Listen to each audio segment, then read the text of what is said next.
Good morning, friends. Welcome to Gallant IAS Economia 2020.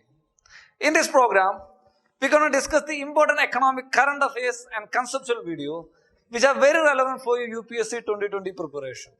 The last video, we have discussed a topic like inflation, reflation, disinflation, and deflation. Today's lecture is the continuation of the previous lecture. Before going to discuss today's topics, let's revise what we have studied in the last class. Inflation. What is inflation? Inflation is the persistent or sustained increase in the general price level of goods and services in an economy over a period of time. Persistent, sustained, continuous increase in the general price level of goods and services. That is what inflation is. Then what is deflation? If inflation is the persistent increase in the price of goods and services, then deflation is the exact opposite. Persistent decrease in the general price level of goods and services. That is what? Deflation. Then what is disinflation? Disinflation is a situation where there is inflation is existing but at a decreasing trend. Inflation is there but in a decreasing trend. That is what? Disinflation. Then what is reflation? If an economy is in a deflationary trend, deflation means persistent decrease in the price of goods and services. If an economy is in a deflationary trend, the government deliberately trying to increase the prices of goods and services and general price level of that economy through some measures, then that situation is known as reflation. Government deliberately trying to push the general price level of goods and services in an economy, then that situation is known as reflation. And one of the important point to remember is that deflation, reflation, disinflation are not any kind of classification of inflation. It is like a condition of inflation is. It is like a condition like inflation is. So it is not a these are not a classification of inflation. And inflation decreases the purchasing power of a currency, and inflation is measured as an annual average, annual percentage increase in the general price level. Then what is the classification of inflation? Inflation can be classified on two bases. Based on the causes of inflation and based on the rate of inflation. On the basis of causes of inflation, inflation can be classified into two: demand pull inflation and cost push inflation. What is demand pull inflation? If demand for a particular commodity increases, it pushes the price and thereby push the rate of inflation. That is what demand pull inflation. Let's put into a perspective. For example, in a car showroom, there is 100 cars. 100 cars for sale. 100 cars for sale. And there comes 100 buyers to buy this product. Then 100 buyers to buy this 100 cars. 100 buyers. Here the demand equals supply. Here the demand equals supply. Doesn't have any effect on the price of the product. If the number of buyers increased into 120, remaining the number of supplies same by 100, then what happened? The demand for the product increases. The demand for the car increases. If the demand for the car increases, what happened? The supplier intentionally increase the price of the product. They will sold the product to the buyer who pays higher. It will increase the price of the product. If the price of the commodities in a market increases, what will happen? Generally, the inflation rate will go high and go up. Thereby, the inflation goes up. This is how demand pull inflation works. This is how demand pull inflation works. The demand goes into the inflation rate going up. Then what is cost push inflation? The price of any commodity in a market includes two factors. Price includes two factors. One, cost of production. Cost of production. And two, one cost of production and two, profit. One cost of production and two, profit. If increase or decrease in any these factors will affect the price of the commodity. Increase or decrease in any of these factors will affect the price of the commodity.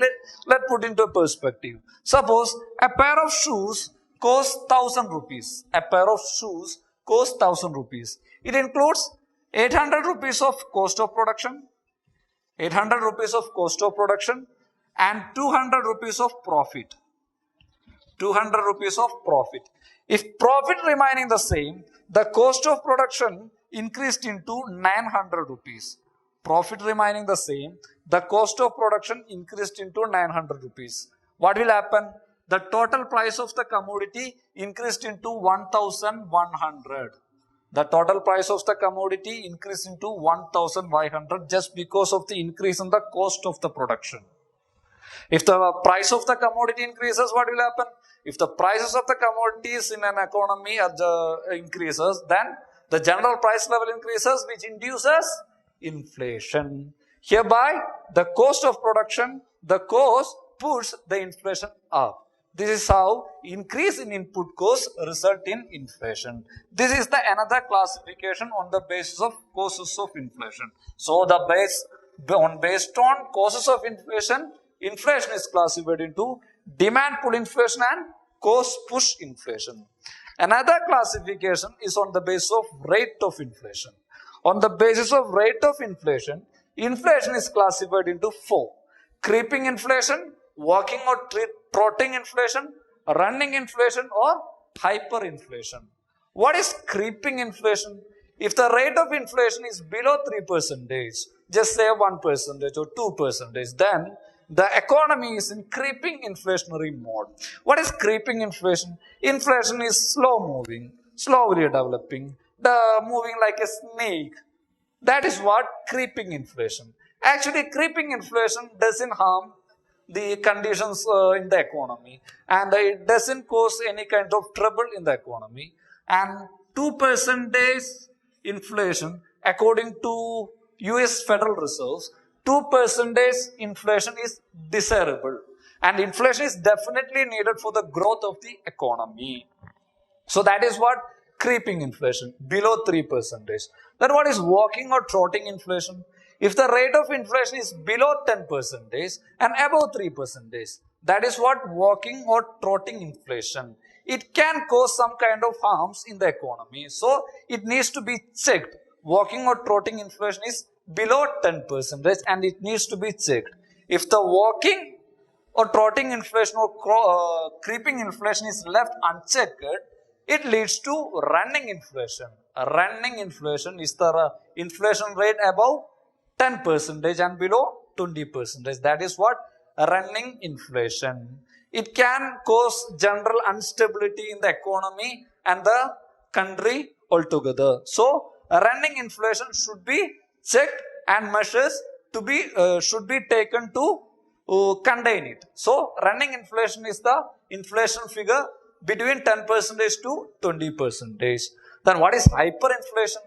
If the inflation goes out of control and the rate of inflation goes above 20%, that is the situation known as hyperinflation. And hyperinflation is the last stage of inflation. It is the last stage of inflation, that is hyperinflation. There is a real-time example of hyperinflation. A country, Venezuela, is in a stage of hyperinflation. Venezuela. The inflation rate of that country is 30,000%. 13,000%. Inflation rate is 13,000%. So that is what hyperinflation. So for classification: creeping inflation, walking or trotting inflation, running inflation, hyperinflation. On the basis of rate of inflation, inflation is classified into 4, and on the basis of causes of inflation, inflation is classified into 2. The next, Phillips curve. Phillips curve is a concept developed by renowned economics A.W. Phillips. It states the relationship between unemployment and rate of inflation. It states the relationship between unemployment and rate of inflation. The Phillips curve states that unemployment and rate of inflation is inversely proportional.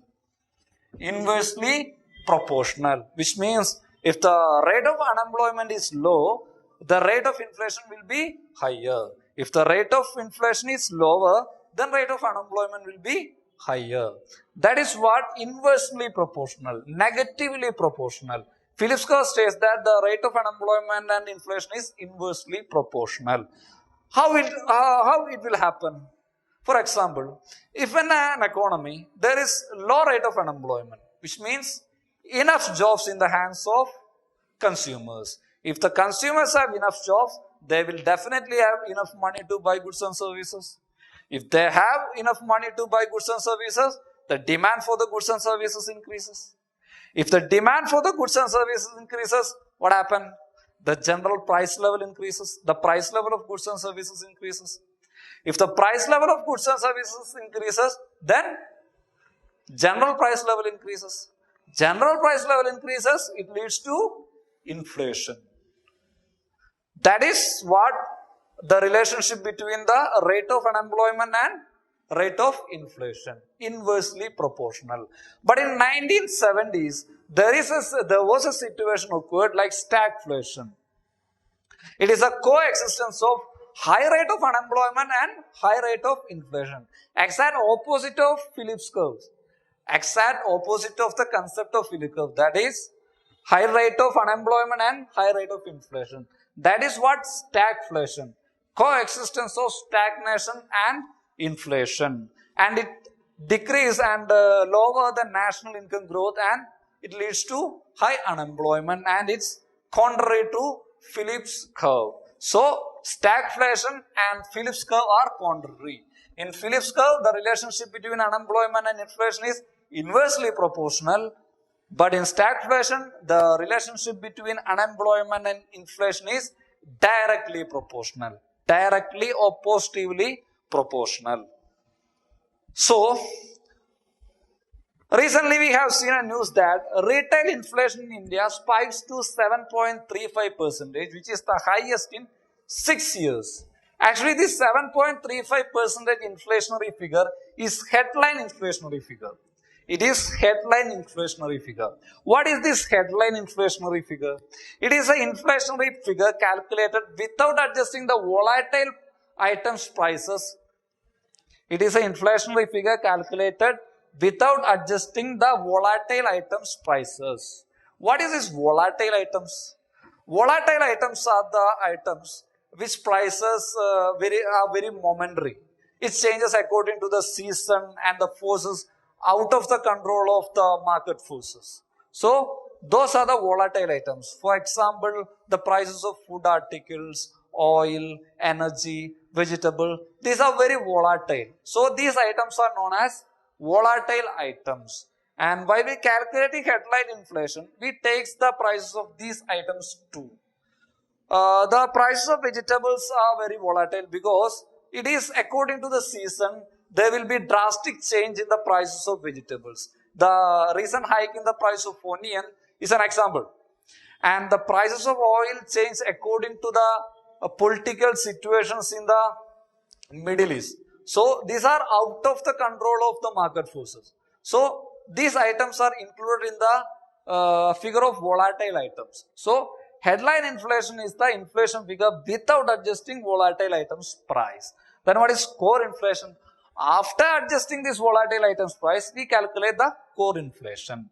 Core inflation is a figure after adjusting volatile items price, and it can use for the long-term trend studying, the economic conditions, etc. Headline inflation cannot be used for long-term trend analysis and studies. So that is the difference between headline inflation and core inflation. The inflationary figure we have seen the news, the 7.35% is not core inflationary figure, it is headline inflationary figure. So that's all for today. I hope you guys understand the concept. Please share and subscribe the channel. Thank you.